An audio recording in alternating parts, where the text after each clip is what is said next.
بسم اللہ الرحمن الرحیم۔ دیکھا کہ آپ بیٹھی رو رہی ہیں، پھر کہا کہ عمر بن خطاب رضی اللہ عنہ نے آپ کو سلام کہا ہے اور اپنے دونوں ساتھیوں کے ساتھ دفن ہونے کی اجازت چاہی ہے۔ عائشہ رضی اللہ عنہا نے کہا، میں نے اس جگہ کو اپنے لیے منتخب کر رکھا تھا، لیکن آج میں انہیں اپنے پر ترجیح دوں گی۔ پھر جب ابن عمر رضی اللہ عنہما واپس آئے تو لوگوں نے بتایا کہ عبداللہ آ گئے، تو عمر رضی اللہ عنہ نے فرمایا کہ مجھے اٹھاؤ۔ ایک صاحب نے سہارا دے کر آپ کو اٹھایا۔ آپ نے فرمایا، کیا خبر لائے؟ کہا کہ جو آپ کی تمنا تھی اے امیر المومنین۔ عمر رضی اللہ عنہ نے فرمایا، الحمدللہ، اس سے اہم چیز اب میرے لیے کوئی نہیں رہ گئی تھی، لیکن جب میری وفات ہو چکے اور مجھے اٹھا کر دفن کرنے کے لیے لے چلو تو پھر میرا سلام ان سے کہنا اور عرض کرنا کہ عمر بن خطاب رضی اللہ عنہ نے آپ سے اجازت چاہی ہے، اگر وہ میرے لیے اجازت دے دیں تب تو وہاں دفن کرنا، اور اگر اجازت نہ دیں تو مسلمانوں کے قبرستان میں دفن کرنا۔ اس کے بعد ام المومنین حفصہ رضی اللہ عنہا آئی، ان کے ساتھ کچھ دوسری خواتین بھی تھیں۔ جب ہم نے انہیں دیکھا تو ہم اٹھ گئے۔ آپ عمر رضی اللہ عنہ کے قریب آئیں اور وہاں تھوڑی دیر تک آنسو بہاتی رہیں۔ پھر جب مردوں نے اندر آنے کی اجازت چاہی تو وہ مکان کے اندرونی حصے میں چلی گئیں اور ہم نے ان کے رونے کی آواز سنی۔ پھر لوگوں نے عرض کیا، یا امیر المومنین، خلافت کے لیے کوئی وصیت کر دیجئے۔ فرمایا کہ خلافت کا میں ان حضرات سے زیادہ اور کسی کو مستحق نہیں پاتا۔ کہ رسول اللہ صلی اللہ علیہ وسلم اپنی وفات تک جن سے راضی اور خوش تھے، پھر آپ نے علی، عثمان، زبیر، طلحہ، سعد اور عبد الرحمن بن عوف کا نام لیا، اور یہ بھی فرمایا کہ عبداللہ بن عمر کو بھی صرف مشورے کی حد تک شریک رکھنا، لیکن خلافت سے انہیں کوئی سروکار نہیں رہے گا۔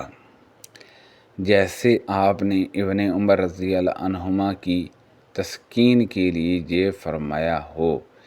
پھر اگر خلافت سعد کو مل جائے تو وہ اس کے لیے اہل ہے، اور اگر وہ نہ ہو سکے تو جو شخص بھی خلیفہ ہو وہ اپنے زمانہ خلافت میں ان کا تعاون حاصل کرتا رہے، کیونکہ میں نے ان کو کفر کی گوانگی سے نااہلی یا کسی خیانت کی وجہ سے مجبور نہیں کیا ہے۔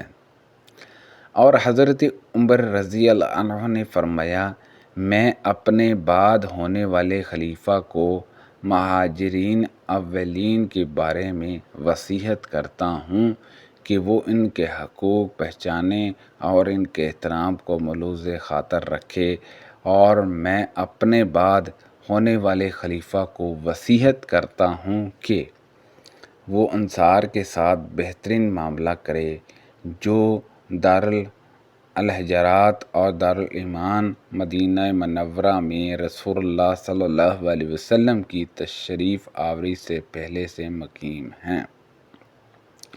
خلیفہ کو چاہیے کہ وہ ان کے نیکوں کو نوازے اور ان کے بروں کو معاف کر دیا کرے،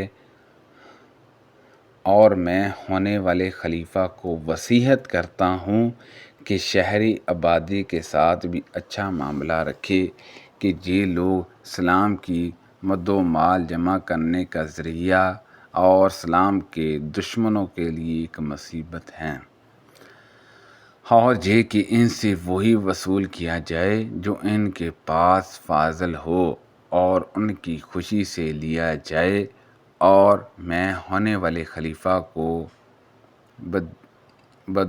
بدوجوں کے ساتھ بھی اچھا معاملہ کرنے کی وصیت کرتا ہوں کہ وہ اصل عرب ہے اور اسلام کی جڑ ہے، اور یہ کہ ان سے ان کا بچہ کچا مال وصول کیا جائے، اور انہی کے محتاجوں میں تقسیم کر دیا جائے، اور میں ہونے والے خلیفہ کو اللہ اور اس کے رسول صلی اللہ علیہ وسلم کے عہد کی نگہداشت کی جو اسلامی حکومت کے تحت غیر مسلم سے کیا ہے، وصیت کرتا ہوں کہ ان سے کیے گئے وہ عہد کو پورا کیا جائے، ان کی حفاظت کے لیے جنگ کی جائے، اور ان کی حیثیت سے زیادہ ان پر بوجھ نہ ڈالا جائے۔ جب حضرت عمر فاروق رضی اللہ عنہ کی وفات ہو گئی تو ہم وہاں سے ان کو لے کر حضرت عائشہ رضی اللہ عنہا کے حجرے کی طرف آئے۔ عبداللہ بن عمر رضی اللہ عنہما نے سلام کیا اور عرض کیا کہ عمر بن خطاب رضی اللہ عنہ نے اجازت چاہی ہے۔ ام المومنین نے کہا انہیں یہیں دفن کیا جائے، چنانچہ وہ وہیں دفن ہوئے۔ پھر جب لوگ دفن سے فارغ ہو چکے تو وہ جماعت جن کے نام حضرت عمر فاروق رضی اللہ عنہ نے وفات سے پہلے بتائے تھے جمع ہوئے۔ عبد الرحمن بن عوف نے کہا تمہیں اپنا معاملہ اپنے ہی میں سے 3 آدمیوں کے سپرد کر دینا چاہیے۔ اس پر حضرت زبیر رضی اللہ عنہ نے کہا کہ میں نے اپنا معاملہ علی رضی اللہ عنہ کے سپرد کیا ہے۔ طلحہ رضی اللہ عنہ نے کہا کہ میں اپنا معاملہ حضرت عثمان رضی اللہ عنہ کے سپرد کرتا ہوں، اور سعد بن ابی وقاص رضی اللہ عنہ نے کہا کہ میں نے اپنا معاملہ عبد الرحمن بن عوف کے سپرد کیا۔ اس کے بعد عبد الرحمن بن عوف رضی اللہ عنہ نے عثمان اور حضرت علی رضی اللہ عنہما کو مخاطب کر کے کہا کہ آپ دونوں حضرات میں سے جو بھی خلافت سے اپنی برات ظاہر کرے ہم اسی کو خلافت دیں گے، اور اللہ اس کا نگران و نگہبان ہوگا، اور اسلام کے حقوق کی ذمہ داری اس پر لازم ہوگی۔ ہر شخص کو غور کرنا چاہیے کہ اس کے خیال میں کون افضل ہے۔ اس پر یہ دونوں حضرات خاموش ہو گئے تو عبد الرحمن بن عوف رضی اللہ عنہ نے کہا کیا آپ حضرات اس انتخاب کی ذمہ داری مجھ پر ڈالتے ہیں؟ خدا کی قسم کہ میں آپ حضرات میں سے اسی کو منتخب کروں جو سب میں افضل ہوگا۔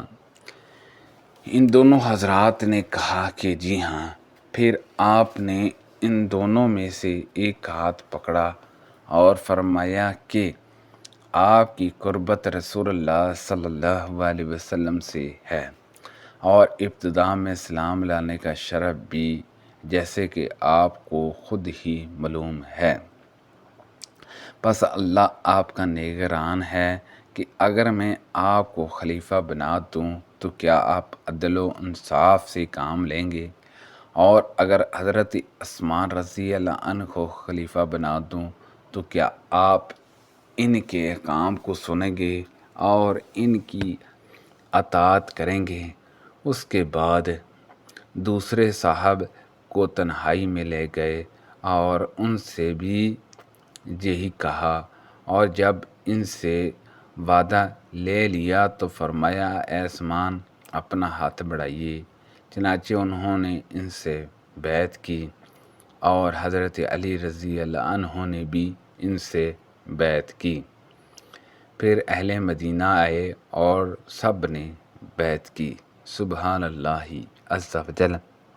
اللہ پاک سے دعا ہے کہ اللہ پاک ہم سب کو نبی کریم صلی اللہ علیہ وسلم کے پیارے پیارے صحابہ کرام رضوان اللہ اجمعین سے سچی اور پکی محبت نصیب فرمائے۔ اللہ پاک ہم سب کو صحت تندرستی عطا فرمائے۔ کو پڑھنے پڑھانے میں غلطی کوتاہی ہو گئی ہو تو اللہ پاک معاف فرمائے۔ زیادہ سے زیادہ دوسرے لوگوں تک شیئر کیجیے، آمین۔